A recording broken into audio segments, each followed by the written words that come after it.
Good morning again. Again from my little tree land.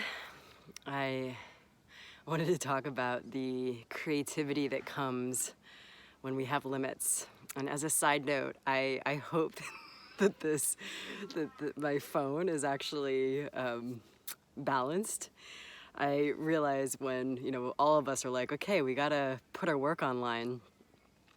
I'm like, okay, I gotta get a tripod. Well, people aren't just hoarding toilet paper these days, and dish soap. Tripods are being hoarded. And so I got the cheapest version that is constantly falling apart. But I'm grateful for right now because it's upright and apparently it's more steady than my hand. Anyway, so yesterday, the past couple days, I've been surfing because I'm in a place where social isolation or distancing is already happening. There aren't a lot of people where I am, which is great. And where I am, the waves are pretty rough and intense. And, there's a little bit of a bite in the water and it's ice cold and they're fast. And my boyfriend's taking me out to surf, and I've been surfing other waves in Bali. Yes, I'm very blessed. Warm water, I get the choice of my boards. And, I'm on a smaller board, like a 6'10". And I think it's actually great because I don't actually have many choices, and most of us don't. We are definitely, for the time being, stuck where we are. I want to use the word stuck, but we are being mindfully placed. And in a way, it's kind of like when we go on meditation retreat and, everything gets stripped away. It's like, you give your phone back, you don't get to really put a lot of effort into your outfits. It's just the same rotating outfit over and over again.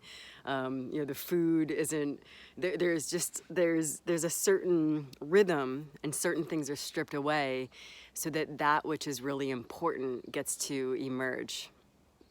And as an American, I have been overwhelmed by choices my whole life. I remember living in Niger, West Africa, when I was 19, and actually feeling the freedom of walking into a store and trying to buy toothpaste, and instead of having a whole aisle of 50 different toothpastes of whitening and good for your gums, and here's the natural stuff and here's the not natural stuff, and all the different product lines, it's I was happy if there was toothpaste. And in a way, a lot of us are actually getting to encounter what happens to most of the world. Oh, hey, oh my God, there's actually toothpaste today. I remember buying dish soap the other day. It took us 3 days to find dish soap, So it's that it brings a certain different level of joy, and I really have been considering how much I've been bombarded by the consumerist culture and how, especially since I've been born, the society has been revolved around in America of just our worth is dependent upon how much we consume. Side note, a lot more I could say about that. So in a way, yes, I've had my freakouts. We're all having our freakouts. And yet I have this inner calm and joy and almost like a relief of just getting to slow down a little bit and to just sit in nature and practice when I can. And also getting very excited about, well, what is essential right now and what can I offer? And I do trust that which is essential does get to stay and does get to come through, and that there is a really cool creative synthesis that's coming as well. And how I'm relating this to surfing is that prior to these past 2 days of surfing, when I would go and try to surf these waters with my boyfriend, a couple months ago, I was too choosy and particular. Now, I definitely think it's great to be particular. I am the princess and the pea for all my sensitives out there. I call it the refinement of senses. So there's nothing wrong with being particular. But sometimes it's if we get too many choices, then we almost get crippled and can't move anywhere. So before I could get in the water and be it's really cold, it's a little hard, and you know what, I'm not gonna do this. I've always got Bali. You know, and now I don't have Bali. You know, I like many had to choose, well, what, for my nomad friends, it's like, okay, well, what country am I going to stay in? And legally as well. And so I'm here, and it's like, this is it. This is what I've got. It's the best practice of presence completely. So now it's like, yep, if I'm in the mood to surf, and as long as I know I'm not going to die, you know, I've got certain criteria, like sharks, or like, I'm still a baby wave surfer, so anything like over my head, hell no.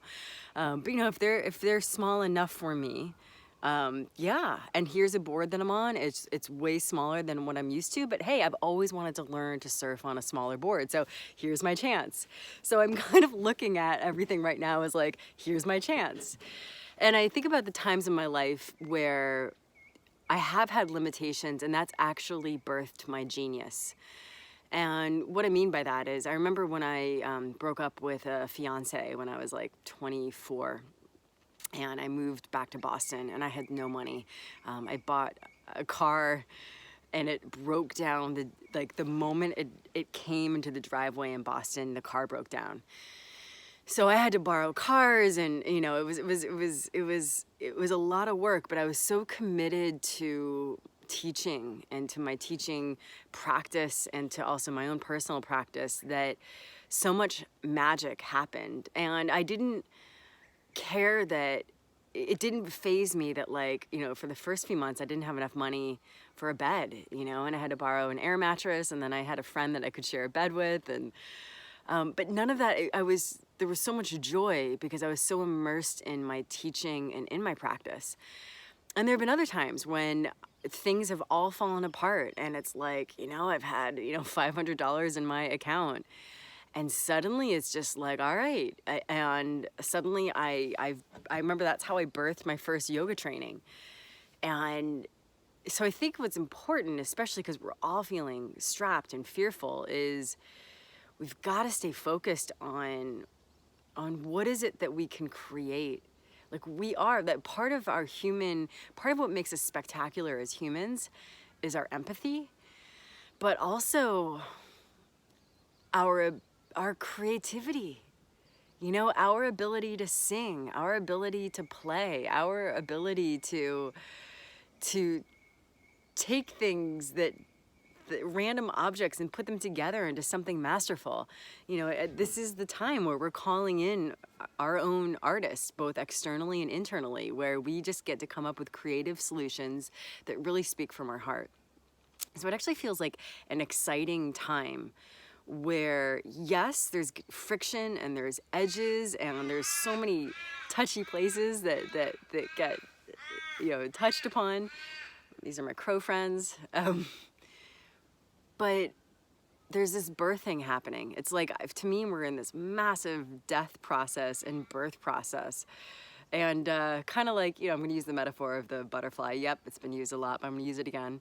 You know, a caterpillar freaks out. Well, I don't know if a caterpillar freaks out, but I'm going to say the caterpillar freaks out, right? Like, imagine you've known yourself to be on the ground your whole life and super fuzzy.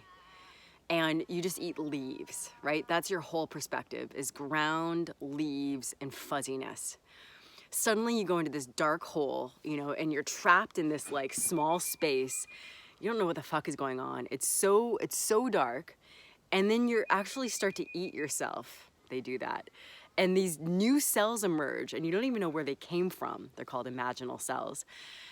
And finally, through this whole transformation, you finally break out, and everything is different. You know, it's like your wings, that fur is gone. And suddenly you've got this craving for nectar. The leaves don't appeal. You've got this craving for nectar, and suddenly you can fly. And that, my friends, is what I think we're going through right now. Sending a lot of love. Bye.